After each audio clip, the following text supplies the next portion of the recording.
Of the Sunday lockdown special. We've got a special guest on here today. Every guest is special. We've got a guest called Stephen from California. I haven't prepared I didn't prepare last time with Nate. That seemed to go okay, so I'm going to try the same thing, and I'm not really prepared for this one. Thanks for giving me a few chats to say that we're live. I can see that we're live, so I'm going to introduce our special guest. And Stephen, over to you.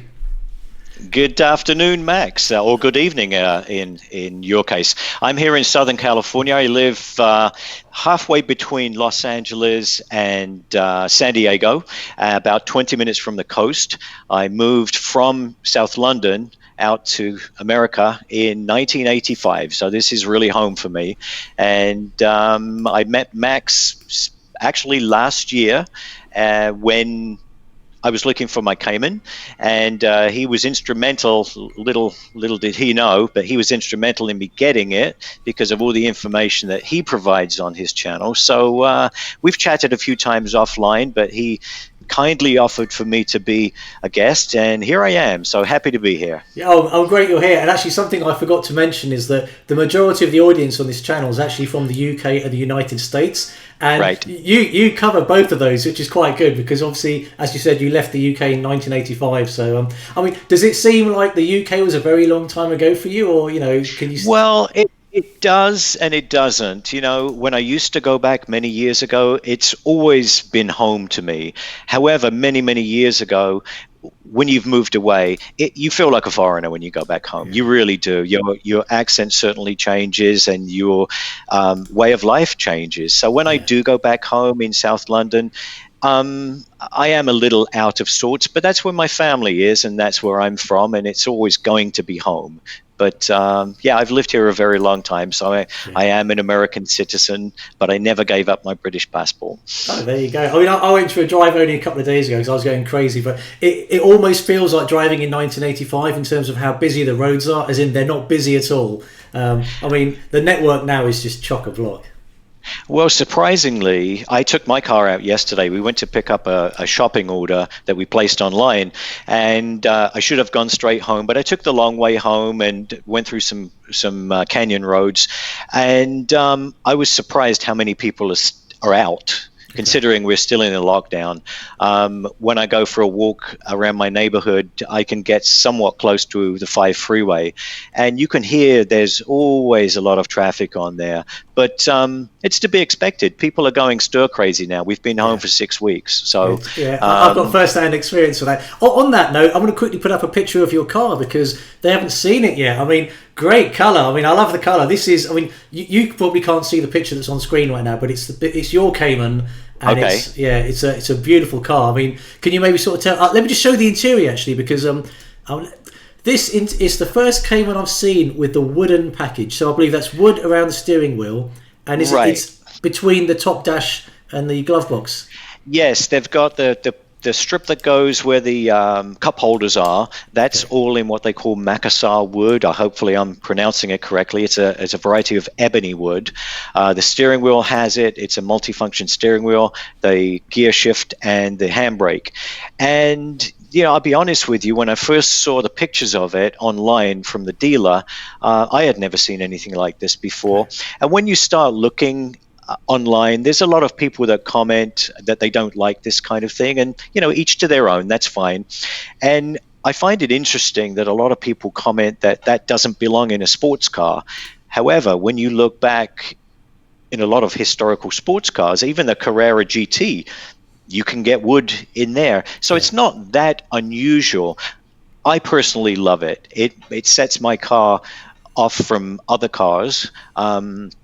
And it's, again, each to their own. Yeah. I'm just going to put your car up one more time because a few people are asking about the colour. Now, my car is the same colour, and it's yours is the 987 base, the Gen 1. Mine's the Gen 2, but that was called Aqua Blue.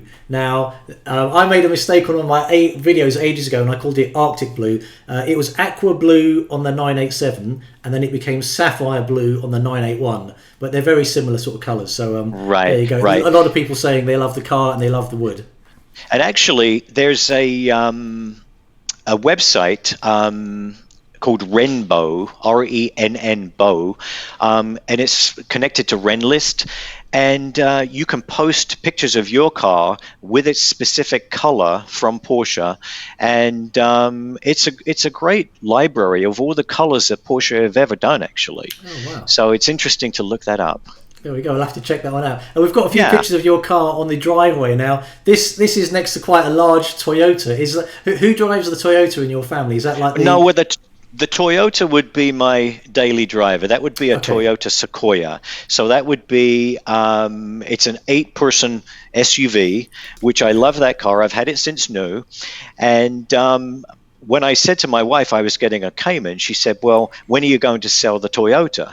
And I said, "Well, I'm never going to sell the Toyota, because whenever we go out as a family, if we take road trips with a lot of people, I've driven up the coast to San Francisco in that car, and it's, to me, very, very comfortable. It owes me nothing. It's a brilliant car. I love it." And I remember that Nate was talking about he has a Honda Accord that he's had for many years. Yes. I had a Honda Accord for 16 years and put 225,000 miles on it. Oh, wow. Those cars are bulletproof, and it may not be the styling that we ultimately want to drive. However, it's a brilliant car, and you can't knock it. And that's my Toyota now. It's a brilliant car. Okay. I'll always have it. It's what gets me around most places. There you go. I'm not sure if we've got any family on here, but someone's just commented, "Hi, Dad." So I'm sure it's family if it says "Hi, Dad." It must be my son Philip in San Francisco. there you go. Yeah, well, special shout out to you. Yeah, we're thankful to have your dad on the channel, so that's great. I've actually got my. This is unbelievable. This is my brother's kid. Oh, look at that. Miranda, how are you doing? Well done on cutting my brother's hair. So my brother lives in California. And I just got sent a video from my mum where obviously my brother can't get out to get his hair cut, so Miranda was cutting his hair. That was brilliant. There you go. That's cool. So just out of interest, your Cayman, was it your first Porsche? Just out of interest? It definitely is my first Porsche. I have to say, over here, we, just like Tom said, we say Porsche. I have the paperwork from the dealer that says the pronunciation of it. I have it in print from Porsche that this is how you pronounce it. So yes, it's my first Porsche. I've loved cars since I was a little boy, and to be honest with you, I have growing up in England, and my brother had an MGB way back in the day, and I've always liked sportier cars, but this is my first Porsche. To be honest with you, I never thought I would have a car like this, because things, life gets in the way, family comes first, and I never thought I'd get something like this. But they're very attainable. They really are if you get a car like mine.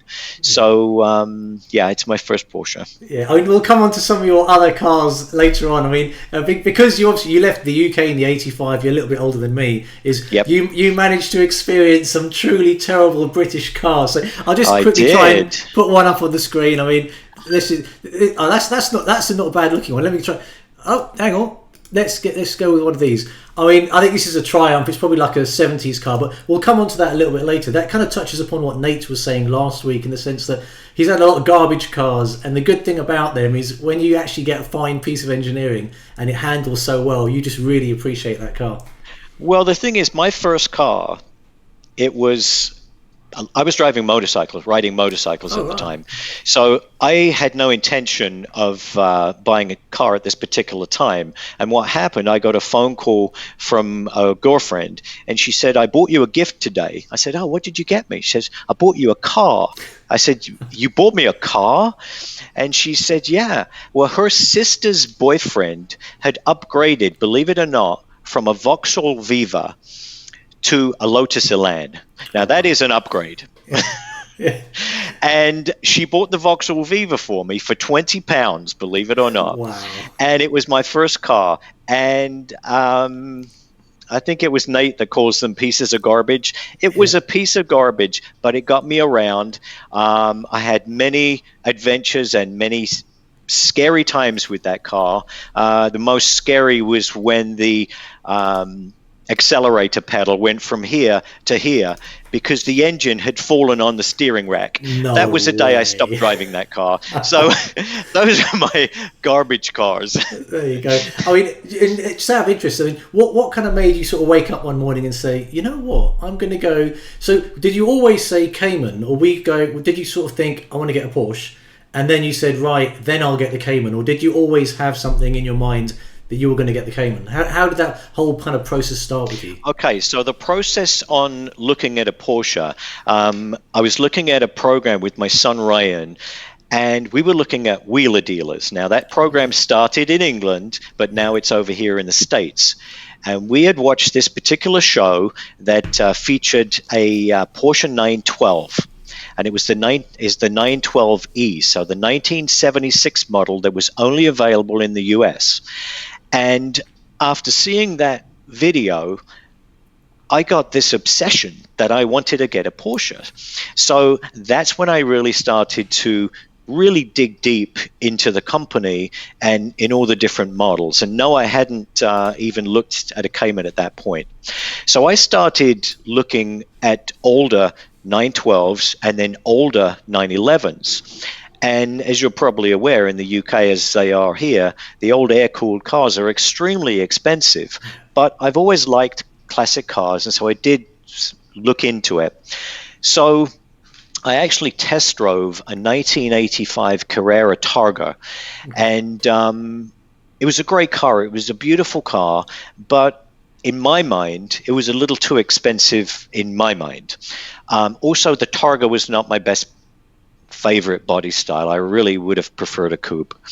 But I drove the car and then realized that perhaps I didn't want a car that was quite so old, because the clutch is incredibly heavy. The gear shift is extremely vague. I mean, some people have said it's like putting a wooden spoon in a bowl of porridge. You just don't know if you're in gear or not. I didn't miss any gears, but it wasn't the driving experience that I was really looking for. So I decided to look for a little bit newer car and started focusing on Caymans and 996 generation of 911. Found it incredibly difficult to find a decent car with the criteria that I was looking for. I wanted a manual. I wanted in the 50,000 max mileage. And I had a price point I wanted to stay under, which was about $40,000 if I was going to be looking at a 911.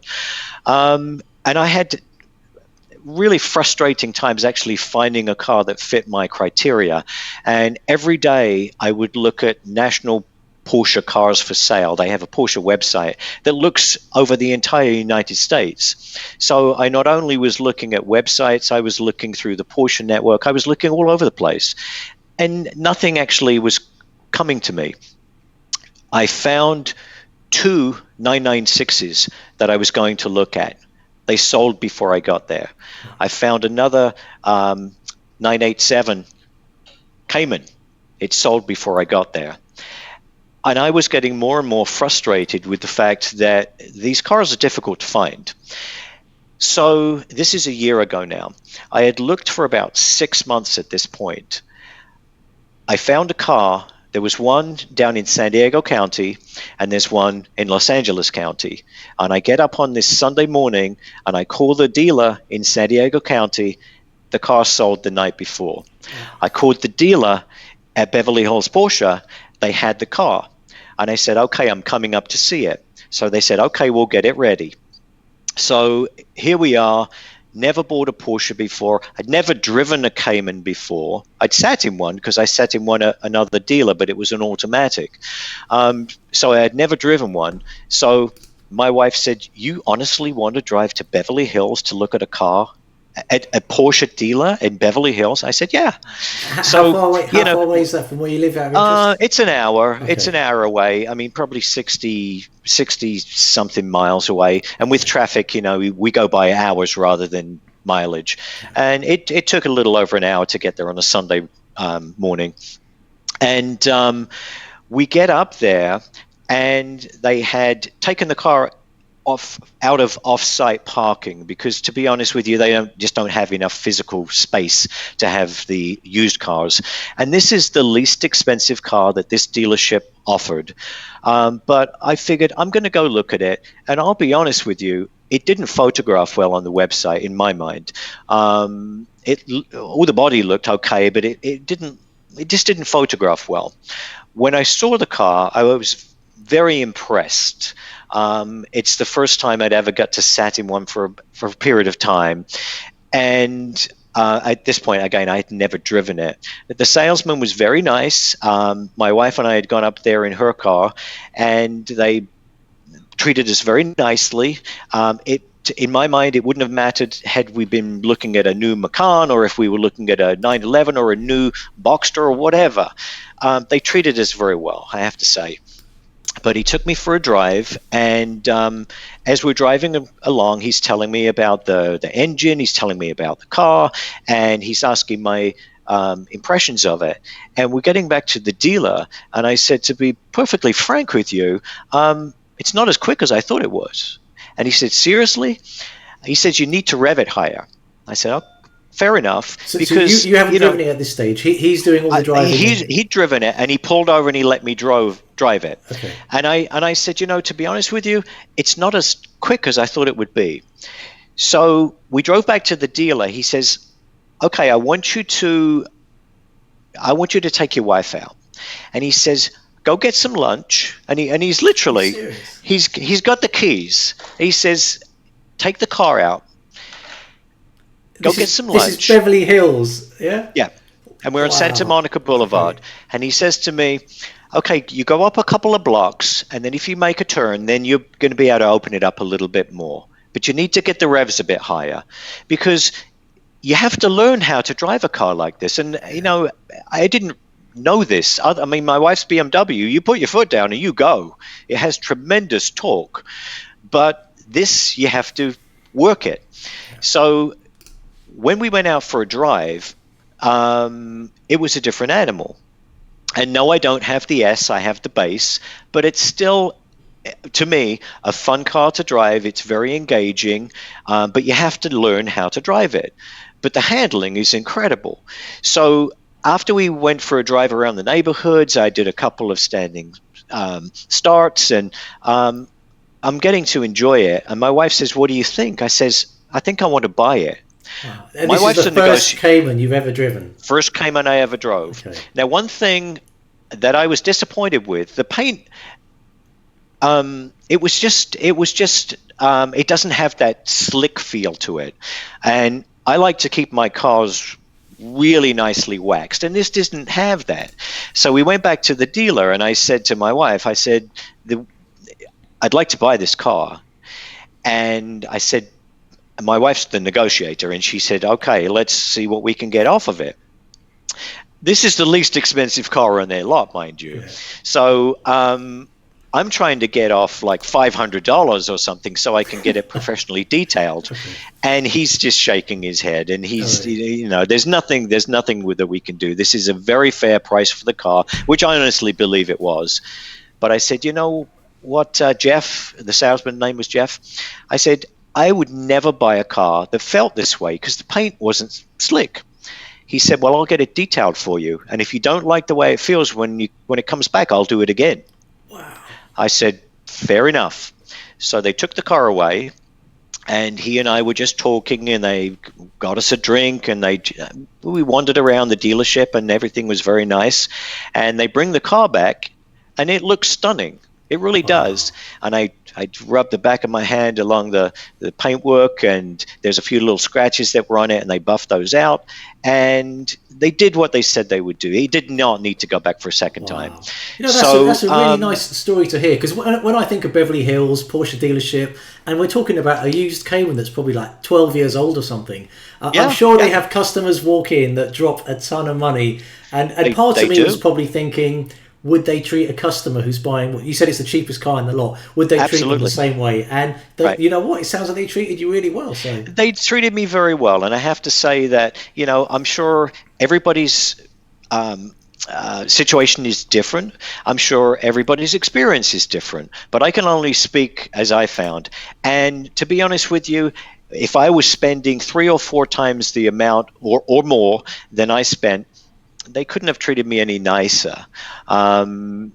So it was a great, fabulous experience. He gave us a couple of key rings from the dealership when we left. He made sure that I had all the books, and he couldn't find the books the day we were doing the transaction, but he FedExed them overnight to me. I've got the big, binder with everything that came for the new owner. I have everything. And they had done a 20,000-mile service. They had done a brake flush. They had put new tires on it. They had done a lot of things, and the car needed nothing. The dealer said to me that if I wanted to tint the windows, that they would, help me arrange for that. If I wanted to paint the calipers, they know people that do that. And they're up in Beverly Hills. I'm down in Orange County, so that wasn't even an option, to be honest with you. But they offered it, and before we took delivery, they made sure that my phone was hooked up to the primitive Bluetooth that it has, but my phone worked, and they made sure everything was perfect. So it was a great, fantastic experience. So I have to say, you didn't have to call upon your wife's negotiating skills then. Well, my wife tried. That's a brave move. I mean, from your point of view, that I would be a little bit hesitant because, as you said, the Caymans that you saw, they were just going before you could see them. Right. So you probably knew if you didn't act on this one within a couple of days, it'd probably go anyway. Well, this particular car had been there for a few weeks, and I was surprised by it.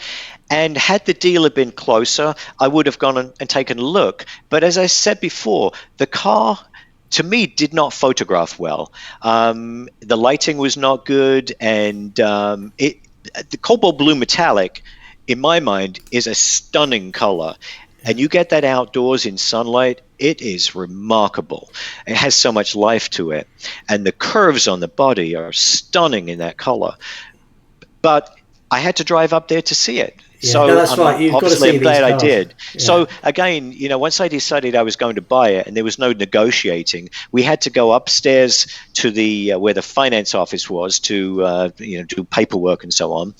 And I'm introduced to the man that does all the registration and everything, and he shows me a couple of cars that you and I have discussed, Max. So there was a couple of GT3 RSs up there, but the car that Max is probably going to show you is Matt LeBlanc's 911 slant nose that they happen to have up there. And they're showing me his 1986 slant nose that has less than 1,000 miles on it. Wow. And they had it in the dealership trying to sell it for him. And it is still for sale. He wants about $400,000. I think he wants about $400,000 because it has under 1,000 miles on it. Okay. So it is pristine. It is, showroom fresh. Yeah, that's the car. It's beautiful. Yeah. So they showed me that car and they told me about it. So at no point did I feel like I was rushed to get this customer out of here, to get this cheap car off the lot. I was treated like a customer, and it was a fabulous experience. Wow, well, testament to the dealership that's out there. Yeah. Right. And if I can touch upon a few of the comments that have come through. So some of the guys are saying, they love the backstory to this as well, because I guess on this channel, the catch line is enjoying life and cars to the max. Some of us who appear on this channel will be, mega, what I mean by car guys is they'll be knowing about the engine, the timing belts and all that kind of stuff, but right, but there are many reasons. Yeah, exactly. But there are many reasons that we can have a Cayman, and I love the fact that you hadn't driven the Cayman before. You must have figured out the lines of the car. They kind of pull you in. We had Tom a couple of weeks ago, and he said the same thing. He purchased his Cayman actually without even test driving it. He just knew it was the car that he wanted, and he got it delivered on a trailer. So it's great to hear these stories. Right. I mean, Tom took a leap of faith that I wasn't ready to do. I mean, I'm a guy that looks at cars every single day. Not because I'm in the mood to purchase another one or in the wanting to realistically do that. But I love cars of all different types. I go on a website over here in the States called Bring a Trailer every single day, and it's an auction site, and they have everything. They have absolutely everything. And they have had some Caymans on there, which I liked, but I wasn't prepared to buy one sight unseen. I didn't know anybody that would do a pre-purchase inspection for me. And so I had decided that I would look specifically at Porsche dealers, and understanding that I would probably pay a premium on that. And I was okay with that, because I had to feel in my own heart that if a Porsche dealer had a car on their lot, they would at least have had a Porsche mechanic look at it. Now, whether they did a whole lot, that's to be seen. But at least they would have had a Porsche mechanic give it the once over. They wouldn't put it out there with bad brakes, bad tires, because bad things could come back to the dealer. And so I did my homework, and as I say, I did get a record of the history of the service that they had done to it, and I did look at a Carfax report which shows any accidents, which there were none. And so I am very, very happy with what I got and with the price that I paid. To be perfectly honest with you, I did purchase a warranty from the dealer. This is something a lot of people would not. So a lot of people wouldn't have done that.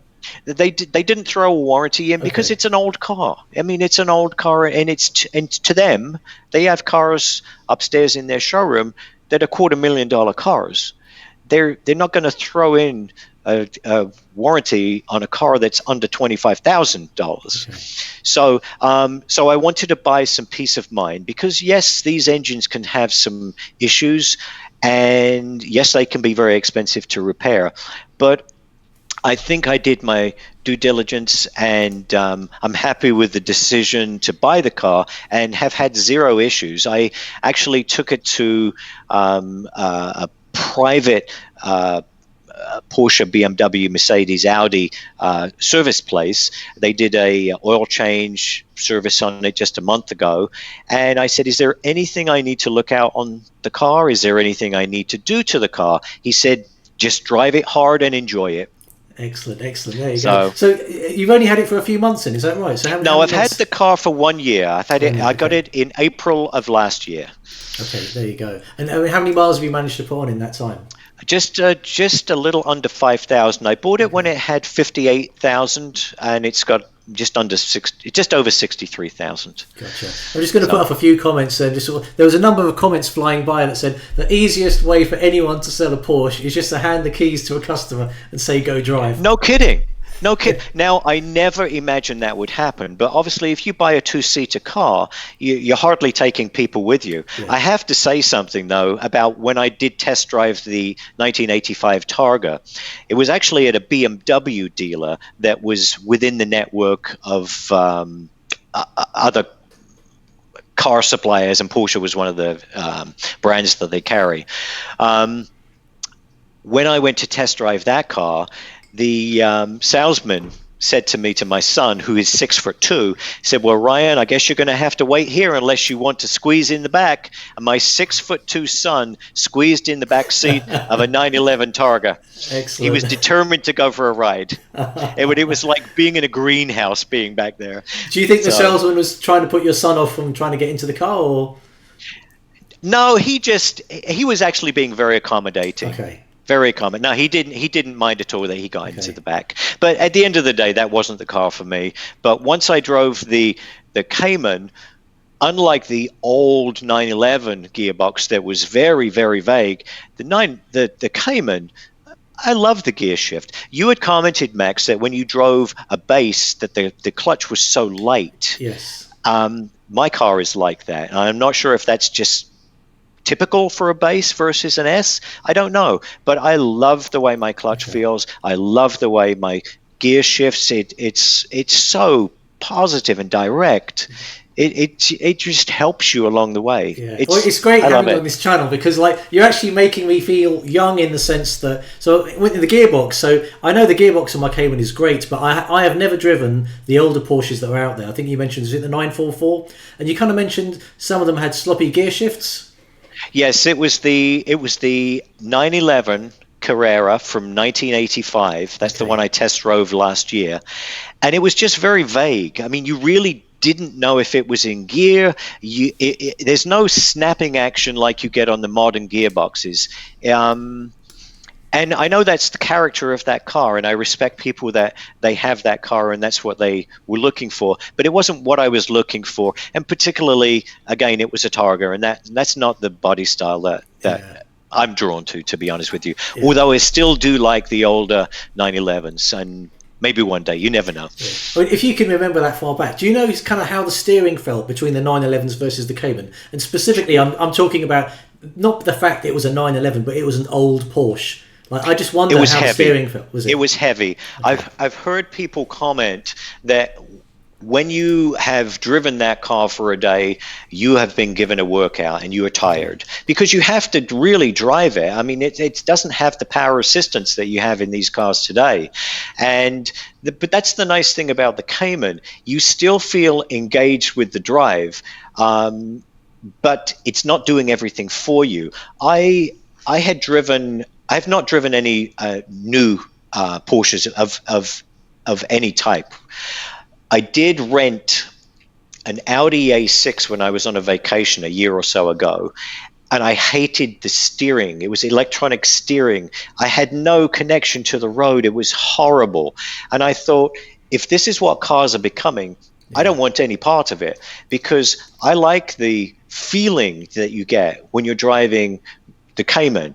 You're connected to the road, you feel that you're connected to the road, and my understanding even of the newer ones, like the new GT4s and everything, yes, their power is the electronic steering, but you feel connected to the road. When you have that electronic feeling that's taking away the experience of driving, that's ruining it for me. Yeah. It's a great comment I want to come on, because it had me thinking back to when I met Charlie in his base Cayman, and it's about the clutch pedal. So I was chatting with a guy called Klaus, he's in Germany today. Yes. And he's basically he's got a 718 GT4 Sports Cup edition, and we're going to feature. That car. Yeah, he also has a 987 Gen 1 base. I remember that. And we're going to feature that car. And we were just talking about the clutch pedals, and he essentially said the 718 GT4 has got the lightest clutch. The 981 GT4 has got a heavier clutch, obviously, to the 718 GT4. But he said that the 987, his Cayman has got quite a heavy clutch, definitely heavier than the 718 GT4. So the conversation I had with Charlie, and we never got to the bottom of this, is that maybe if something like a clutch spring has been replaced in the car, that can alter the actual feel of the clutch. So, I mean, Charlie knows, he's on here somewhere. He drove my Cayman and he was shocked at how stiff my clutch was. And I was shocked how, soft his clutch was. Right. And I don't believe, I still don't think that was a natural difference in how the cars left the factory. I think that either something's been done to my car or something was done to Charlie's car. But I guess the question that I need to get to the bottom of is, does a 987 Gen 1 base manual car have a softer clutch to the 987 Gen 2 manual? And I wouldn't think they would engineer a softer clutch between the cars, but that's a question that I need to get to the bottom of. It is a different gearbox typically, although you could option a 6-speed in the base. Actually, we just had that question come in. Yeah, someone was asking you, is yours 5 or 6? Mine's a 5-speed. Okay.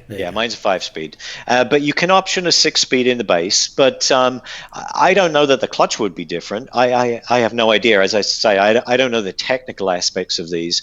But I've often wondered, how my specific car drives compared to another 2008 base. I mean, because they all develop their own characteristics, they all have different wear items. So it would be interesting to have an opportunity to drive someone else's, for you, 2009 S, and see how it compares.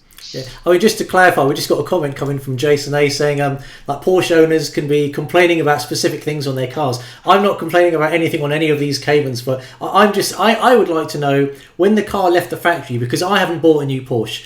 My budget stretches to used cars only. So what I'm curious to know is when the car left the factory, how did it feel? And I want my car to behave that way. So if my car's got any bits and pieces on it that alter it from how it left the factory, that's why I'm interested in all these kind of questions. It's not because I'm saying someone's car is better or worse than mine because the clutch spring's different. That's not what we're doing here. Right. There you go. So you basically must have thought you like the lines on the car. You mentioned that because in terms of styling, and if money wasn't an issue, you mentioned kind of like older Porsches. Is that because, is it a nostalgic thing? Is it the lines that you love? Because you kind of mentioned that the gear shift and the steering may not be, quite as good as what you've got in your Cayman. But I mean, I think if I were to be fortunate enough to get a classic Porsche, like a 964 generation 911, I think they're gorgeous. The lines of them, I think they're beautiful.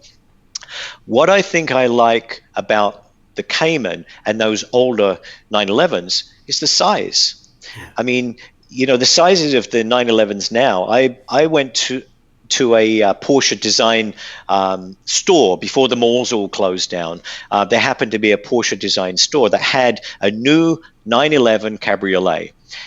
Now, to be honest with you, I have never sat in one of those cars because I have no business sitting in a car like that. I'm not a buyer for a $160,000 car. But the salesman in the store said, "Oh, why don't you sit in it?" So I did. The first thing that struck me, the seats were incredibly comfortable. But the salesman said, "What do you think?" And I turned around. I said, "I'm not used to seeing back seats." because it's a bigger car. It's so much bigger than a Cayman. And when you drive a car that's the size that we have, it kind of encapsulates you, and I like it way better than a bigger. You lose the definition of a sports car in my mind when they get too big. And when I take my car and we go to Cars and Coffee, and there's people there with Lamborghinis and goodness knows what else. When cars start to look like spaceships, I'm done with them. That's not my thing. It's the lines of a Cayman, the line of any generation are so graceful and sweeping and curvaceous and beautiful. My son says, if you don't stop and look back at your car, you're driving the wrong car. And I do look back at my car because, you have to love it. Something like a car, they're very expensive. You have them for a very long time, usually, if you're me, and you have to love them. And you have to enjoy everything about them, not only driving them, but, when you run into the garage to get something out of the fridge that's out there, you take a look at your car. All those little things, you have to enjoy it. Yeah, no, I fully agree with you. The curves of the car are stunning. Yeah, I remember when I first bought. We don't have a garage, so I kind of parked my car in the driveway. And when I bought it in the summer, and literally every time I'd be looking out the front window, just looking at the lines of the car. And I think that's the only car I've ever had that's made me look at it kind of like artistically. Right. Yeah, which is why. Well, when you get to have Pinky lie on here, which I am so thrilled for you to be able to have Pinky lie on here. This is going to be fantastic.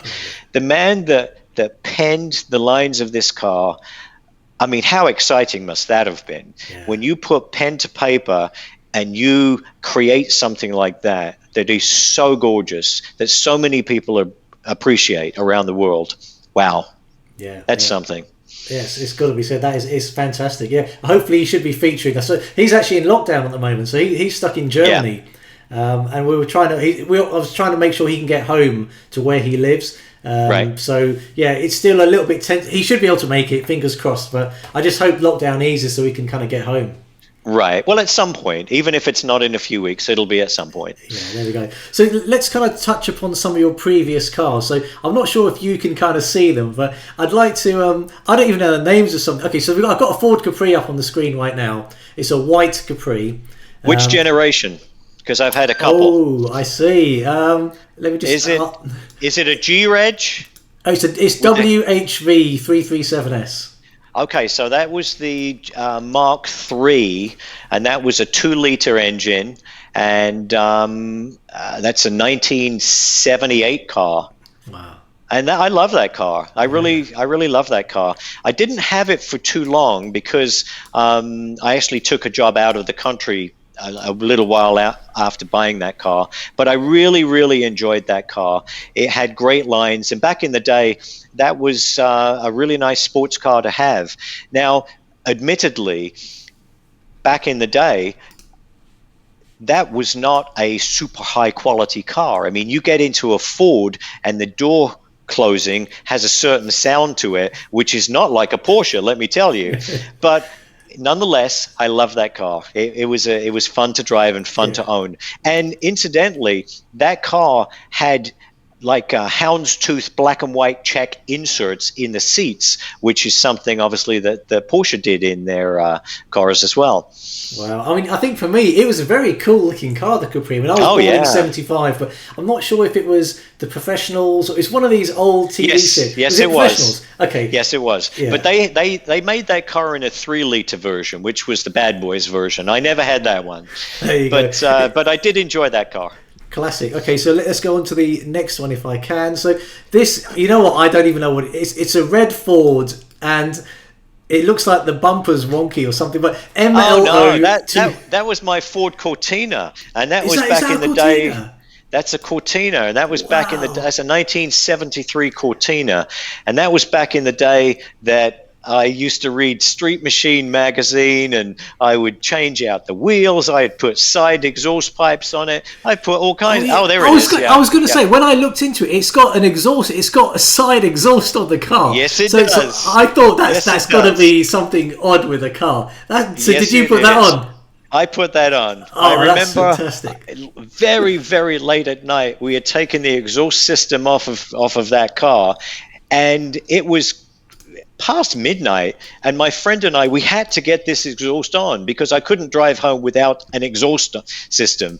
So we changed it, and that was in my early days. And again, you go through phases of cars and doing things to cars that you can afford to do. Yeah. I mean, what were the braking systems on these cars? Are we talking drum brakes? Oh yeah, they were drum brakes. I mean, you would drive them too fast, and you would hope they would stop. You'd have them on.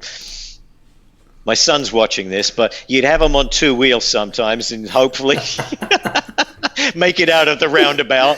But it's when you wanted to drive slow cars fast. Is what you did. Yeah. So, what would you say about the reliability of these cars? Were they okay? Actually, I had great luck with them. I really did. I mean, I never had any problems with my Capri. I never had really any problems with this car. My first car, it was just a garbage car, to quote Nate. But it was transportation at the time. But I didn't have problems with my cars. I've been very fortunate. I mean, in the early days, I would work on my cars. I would. Living in England, obviously you do have problems with reliability issues because of the weather, because of the extremes in temperature. And I'd strip down the carburetor. I do things to the cars. I don't touch my cars now. I detail my cars. I don't do anything mechanically to my cars. You just reminded me. So I had an Austin Metro 1.0L, and you reminded me of a kind of a close call with not death but an accident. And I think for a few months I had an accelerator pedal that would stick. So you'd put it down, and sometimes it wouldn't come up, as well as it should do. It would just be a little bit sticky. And there was one moment where literally I kind of put my foot on the accelerator, took it off, and it literally stayed where I left it. And subsequently, I used to work on my BMX before this, and when I had the Haynes manual, then I looked into this. Underneath the accelerator pedal was just a wire cable with a plastic sheath in it, and it just went to a little bit on the engine, like a little rocker thing that put more fuel in. And the wire kind of started to fray inside. So what was happening is these frayed bits of wire were catching on the plastic on the inside. Right. And I was just like, it was shocking in terms of modern cars now that something like a bicycle, like on my bike, the brake lever cable. How primitive that is. Exactly. Yep. There you go. And the thing is, it gets us to the point of appreciating what we have now, because when I was looking at getting into a Porsche and hadn't decided which one, people would always talk about the feeling of opening the door of an old 911. And I never understood what that was about until the first time I did it. Then you totally understand about the quality, the solid feel of it. And when I open the door on my car and I close that door, it has a solid feel to it. And yes, this is not a $100,000, $200,000 car, but it has quality. It has a feeling, it has an authentic feel to it. So when you get in that car, you're behind a steering wheel with a Porsche logo, and Porsche engineers made that car, and they didn't want to put their name on it unless they felt comfortable with it. Now, yes, it was a marketing thing, and yes, they had to make numbers so they can make their other cars, but they have to put their name behind it. And we're fortunate enough to be able to drive one of these cars with that logo in front of us and get that solid feel. And, there's not a whole lot of differences when you sit behind the wheel visually of a 911 and a Cayman. I mean, everything's laid out in a similar fashion, and Porsche are very, particular with that. And so you feel kind of special. It's kind of an event when you get in the car to go somewhere. Yeah. And I find myself driving places just to drive. Yeah. I don't need to go. Yeah, and you guys understand this. I mean, that's the great thing about your channel is you guys that are looking in just like I usually do, understand the fact of going for a drive, not just going from A to B. Yeah. It's a different experience. Yeah, I think it was echoed again on one of the comments on one of my videos today. But the best Porsche you can afford, the best Porsche is the one that you can afford. Absolutely, and, because if you're constantly, I mean, it's okay if you can attain another one, but if you're constantly not happy because what you have, you don't think it's good enough. I don't know that you're in such a good place in life, let alone with cars. So I'm very happy with mine, and if I'm fortunate enough at another time to get another one, a different one, that would be fantastic. But if I'm not, I will still go in that garage and I will still admire that car and I will still love it. Oh yeah, I completely hear you, totally. I'm just going to try and see if there's there was this car that I really liked, and so it's blue and it's RYX188L. Oh, that was a Triumph 2000. Okay. Geez. Now, I have to tell you, the first time I got into a Triumph car, I mean, obviously, we all know that Triumph makes sports cars. They make the Stag, and they make the Spitfire, and they've made all different kinds of cars. But back then, that was a luxury kind of executive car. And I had a friend that had a Triumph, and the first time I ever got in that car and closed the door, and it had an extremely solid clunk to it, and you sit in these beautiful seats and the dash is all wood and the door caps are wood, you feel like you're in luxury. And it's like, wow, I could have something like this. So I had the little burgundy car that was the 1300. This was a 2-liter engine. It was a 6-cylinder, very, very smooth driving car. And again, at that time, it was fun to own. It really was. Yeah. We just got. But after that, I got into sportier cars. Okay, we just got a comment from Nate saying it's great car history. So one thing, if we get you back on the channel later another time, Nate, is that I'd love to sort of compare old British cars versus old American cars, because some of these cars. I mean, I look at the design of them, and they, I think for that period they were like okay looking, but then I kind of imagine, where did something as beautiful as the Cayman come from? Because I don't think these cars, they thought about the design so much. It was more, we need to fit an engine in here. We need to put they've got the wing mirrors on the bonnet over there, So I know. Look at that. Yeah. I think some of my cars had wing mirrors on the front of the car and by the windshield. They were everywhere. It was like a Lambretta scooter. So I guess, one thing, if some people are wondering why we're going over these old cars, it's not to really berate them or say how they're awful, but it's all about the context I like, because I like hearing individual stories as to how they got their Cayman. And I think this really kind of lines up the fact that you've had a lot of cars before you've got to the Cayman, and as you've said, the noises, the engineering, the build quality, it's phenomenal. These cars were obviously older cars before I moved to the US.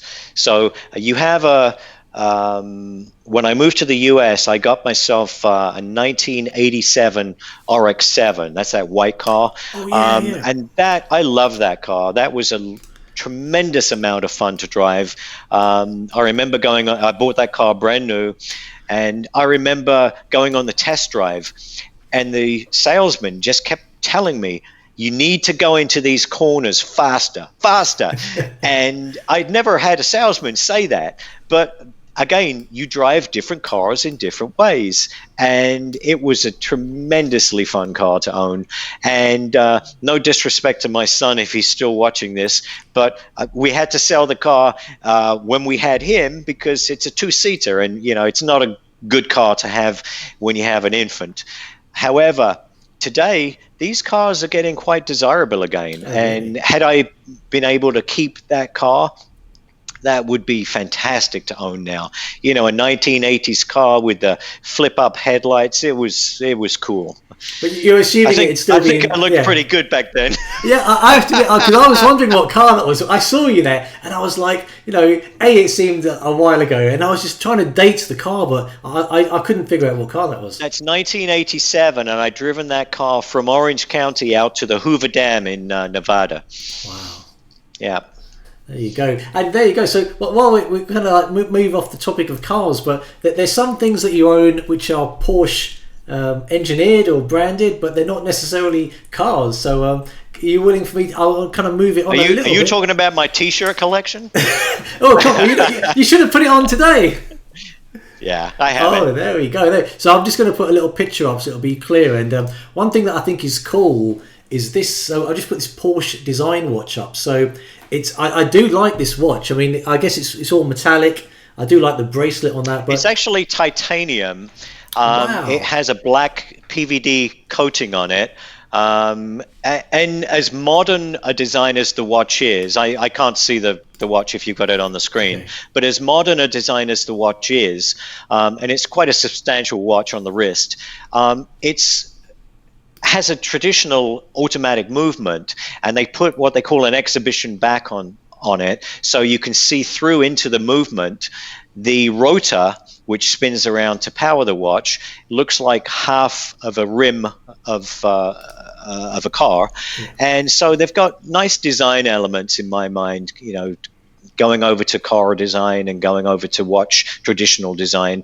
And I'm a watch nut. I've collected watches for many, many years. As Max knows, I have several watches, several brands of watch. And this is just something special to me. I wear it every time I drive my car. I wear other watches, at other times. But yeah, it's pretty special. There we go. Yeah, I mean, in terms of that, I didn't actually realise that half crown thing actually was the cut out in the spoke of a wheel. So that's if you're able to zoom in on that looks like the rim of a car. And other manufacturers do that actually. Breitling on their Bentley series, they have a watch called a 6.75 that the back of the watch is like the rim on the Bentley Continental. It makes the watch awfully thick, but it's just a design element that they carry across from that series of watch. Yeah. I like the fact that you said you wear the watch when you drive the car, because I think that there's sometimes intangible elements in the whole driving a car, like where sometimes it's the weather, if I've had a great coffee, if I've had a good shave, if you've got your watch on, and it sounds a bit odd, but it just adds to that whole theatre of the whole outing in the car. So.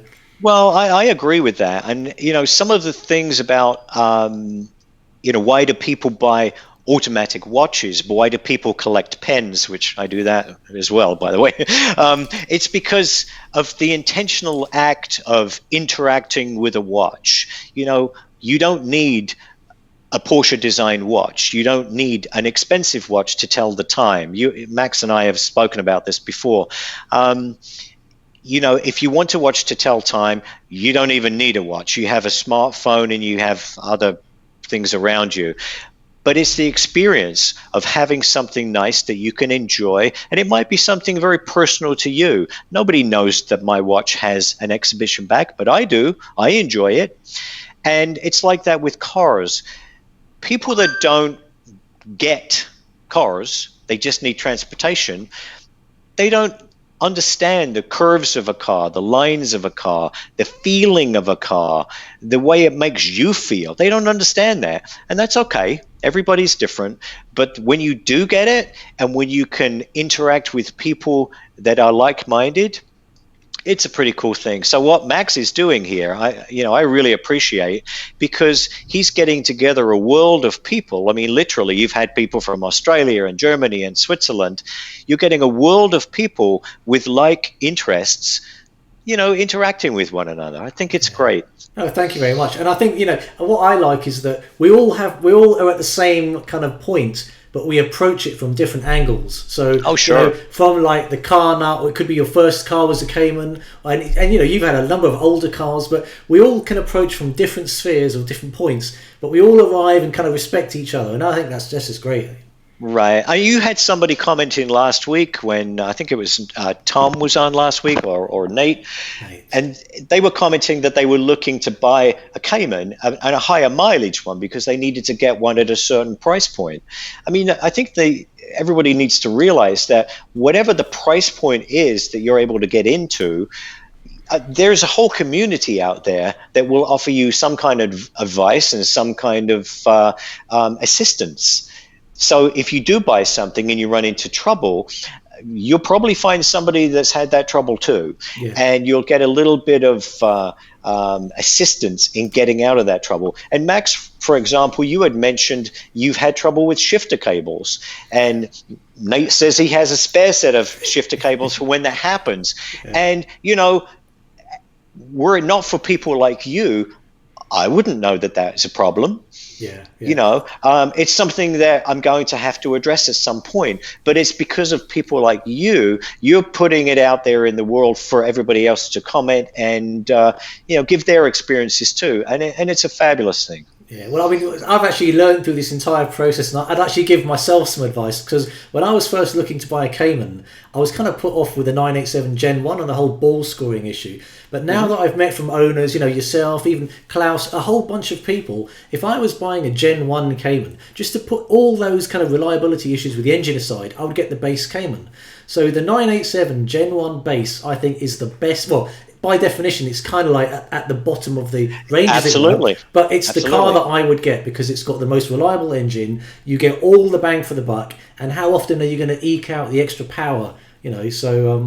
Right. I mean, of course, when you talk to people, and I'm sure the viewers that have are fortunate enough to have like a GT4 or something like that, of course, that must be incredibly thrilling to drive a car of that nature. Incredibly thrilling, no doubt.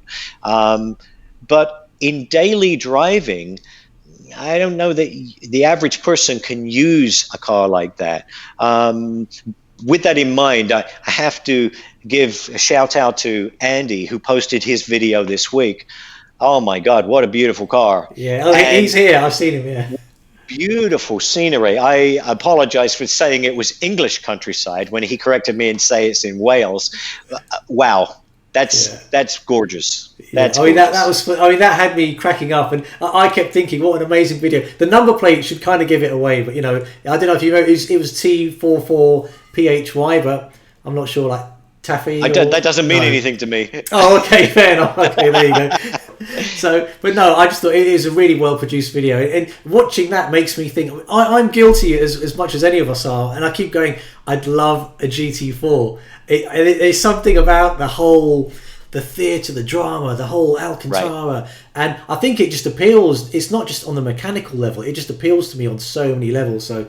Andy's out there. There we go. Andy, we're talking about you and how great your car is, and the video. Oh, yeah, and the video, absolutely. Yeah. I mean, it's Max asked me some time ago to produce a video for the channel, and I kind of held back a long while before doing it because I personally didn't want to appear in it because I'm not real good at holding my phone out and doing selfie things.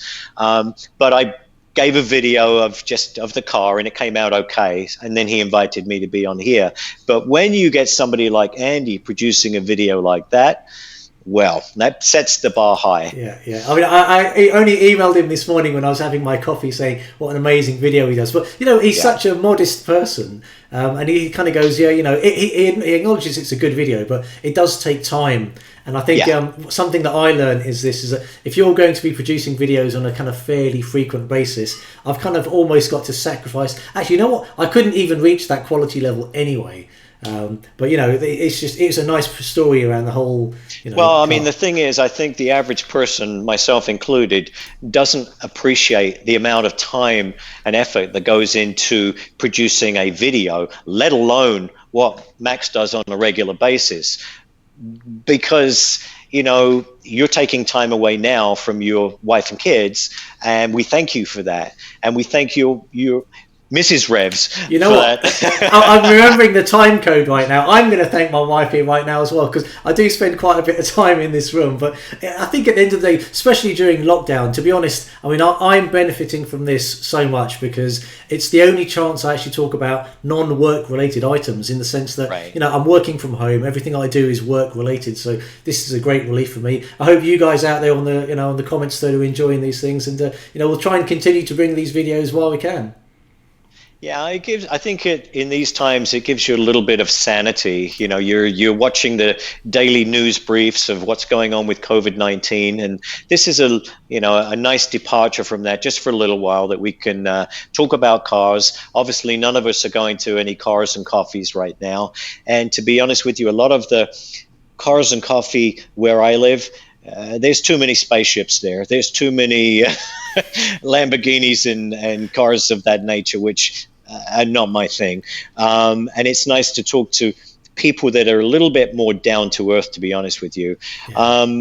I know when Tom was talking about his experience with the Porsche Club of America, and I've been promising myself to join, but I don't want it to be a situation where here am I with the cheapest car out of the dealership with all these 911 guys and feeling out of place. I don't need to feel like that. I'd rather be in my own group of guys that understand and are more like-minded. So yeah, I mean, I had that when I went to sort of a Porsche meet, but I guess I think it's quite a regional thing, so you can't say it's like that everywhere. But I think that's why I love this channel, in the sense that, number one, I mean, whether it's primarily a Cayman channel, but that doesn't mean if you own a 911 you're excluded. But I think, generally speaking, there was a video I did a while ago. It's like a cartoon-based video. Yes, I was thinking of that today. Oh, really? There you go. Yeah.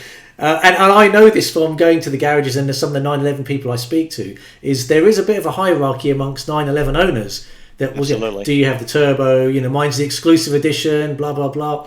And I think the Cayman is more of a compressed spectrum. So between the base 987 Gen 1 and the 718 GT4, so 911 owners, if anyone wants to be sort of looking down at us that we just have Caymans, that's fine. You can do what you want. But you could almost argue that between the base 987 Gen 1 and the 718 GT4, it's not that big a difference between the most expensive 911 GT2 RS or something, and like a base 911.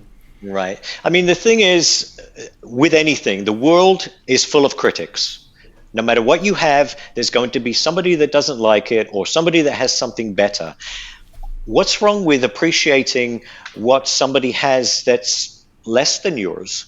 I mean, I was at a Cars and Coffee, and I was absolutely overwhelmed by somebody that had a beautiful MG convertible, beautiful MGB convertible, beautiful car. I also loved somebody that had a 1980s BMW, stunning car.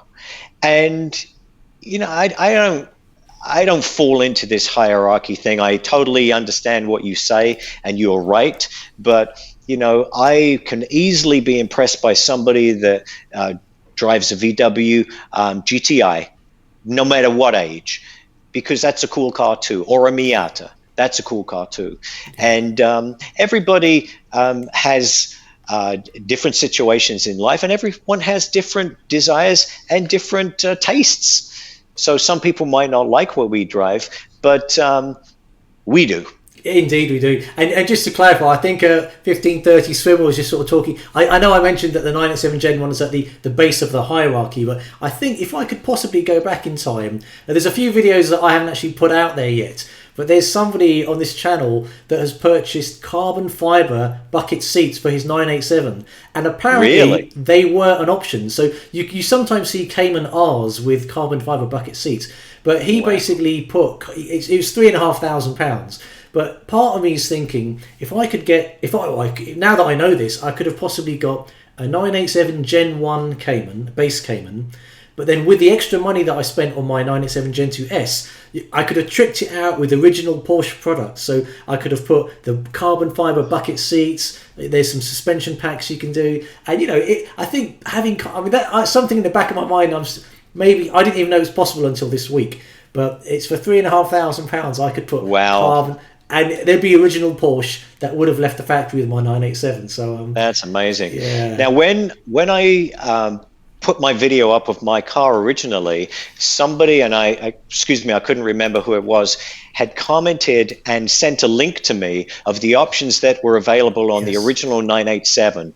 And they were specifically pointing out that the Makassar package the wood package was available. But it's incredible. I mean, that must have, for whoever buys a new car now from Porsche, what an experience to be able to go through the catalog of what's optioned. Well, and number one, it must be overwhelming. It must be overwhelming to do that. Well, it's not a printed catalog now, and I mean it blows my mind away. Try go to the Porsche website and look at the configurator, but I actually find it's too confusing. There's so many options to choose from. Yeah, I've never done that. I mean, I've looked at the new cars available. I've never actually gone through the configurator because I think my wife wouldn't allow me that much time. She'd say, "Get off the computer." There you go. Well, I'm going to shortly kind of wrap this up unless you have some other things to say. Oh, I've just noticed I got a super chat from Clive Harper, so I'm just going to add that in. Clive, thank you very much for that. This super chat thing was something that happened last week with Nate, so I think I'm still waiting for that stuff to come through. The ones from last week, I said I'd donate to charity. This one, another super chat. Thank you very much, Clive Harper, for that one. I just noticed the time, and you know what? My kids are actually waiting to use the internet because I kind of tell them no one use the broadband while I'm live because I want this to be as good as it can be. That's funny. But I mean, would you like to sort of say anything else while we're here, Stephen? No, only that. Thank you very much, Max, for everything that you do for the Porsche Cayman community in general, because you certainly are bringing people together from around the world with the same interests, and thank you for indulging me. It's just, as you say, living life in cars to the max. It's not just about cars, it's what is on the periphery of the cars and in your life in general, what brings you to this point. And thanks for all that you do. You're very appreciated. Well, I've got to say it's a team effort because I've had guys sort of reach out to me. We've got Arnie, who's in New Zealand, on next week. And then the week after that, we've got Dan. So he's the guy that owns Numeric Racing. So, we mentioned the shifter cables. Yes, I'll be watching that. Yeah. So the guy that basically owns like a Porsche design outfit in terms of aftermarket products, he's appearing the week after Arnie. And then hopefully we've got Pinky Lai. And then we've got another guy from Blackwell Laboratory. So I didn't even know this existed. A viewer of mine put me in touch. Yeah, Blackstone, that's the one. Yeah. It's a viewer here that put me in touch with that lab because he gets his car checked out with them. So I'm learning about these things that, I would have never have known. There are companies out there that will do a sort of metallurgy report on your oil to see if you've got things that shouldn't be in there. So it's a team effort. Together we're stronger. I always say that. So thanks to all of you out there. There you go. Well, okay, in that case, I'm going to wrap it up. Thank you very much. We're a little bit over schedule, but no one's really counting on times here. Enjoying life in cars to the max. Thank you so much for joining this chat, and we're going to see you next Sunday. Take it easy. Bye.